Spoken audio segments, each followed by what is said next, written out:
Hello বন্ধুরা, আমি এখন আছি নদী গবেষণার সামনে। এশিয়া মহাদেশের মধ্যে দুইটি মাত্র নদী গবেষণা, তার মধ্যে বাংলাদেশের ফরিদপুর জেলায় একটি পড়েছে। তো ফরিদপুরের এই নদী গবেষণা আপনাদেরকে দেখানোর চেষ্টা করব। আপনারা এই সাথে থাকুন এবং সম্পূর্ণ ভিডিওটা দেখবেন। ধন্যবাদ।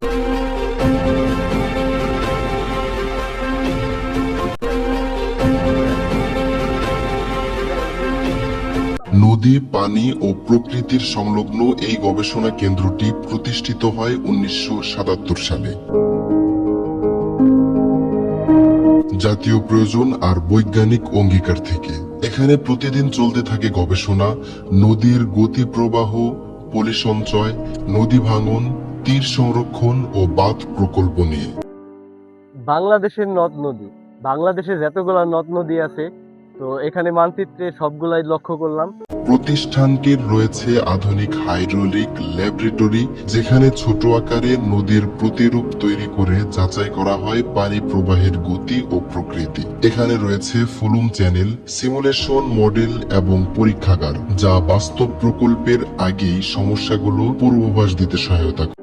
আপনারা দেখতে পাচ্ছেন এটা রাঙামাটি অথবা পাহাড়ি অঞ্চলের যে কোনো একটা নদীর তো একটু লক্ষ্য করে দেখেন যে পাহাড়ের মতো উঁচু নিচু।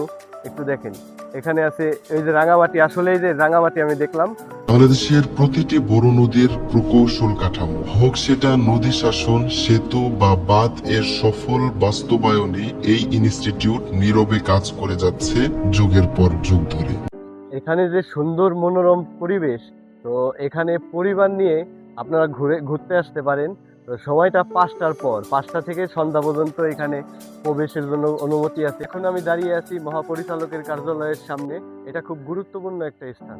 ফরিদপুরের এই প্রতিষ্ঠান এখন শুধু একটি জায়গা নয়, এটি হয়ে উঠেছে বাংলাদেশের নদী কেন্দ্রিক চিন্তা, পরিকল্পনা ও ব্যবস্থাপনার মস্তিষ্ক, যেখান থেকে নিয়ন্ত্রিত হচ্ছে ভবিষ্যতের নদী ব্যবস্থাপনা, দেশের নিরাপত্তা ও উন্নয়নের রূপরেখা। নদী মানেই শুধু পানি নয়, নদী মানে জীবন, নদী মানে দেশের অর্থনীতি, সংস্কৃতি আর অস্তিত্ব।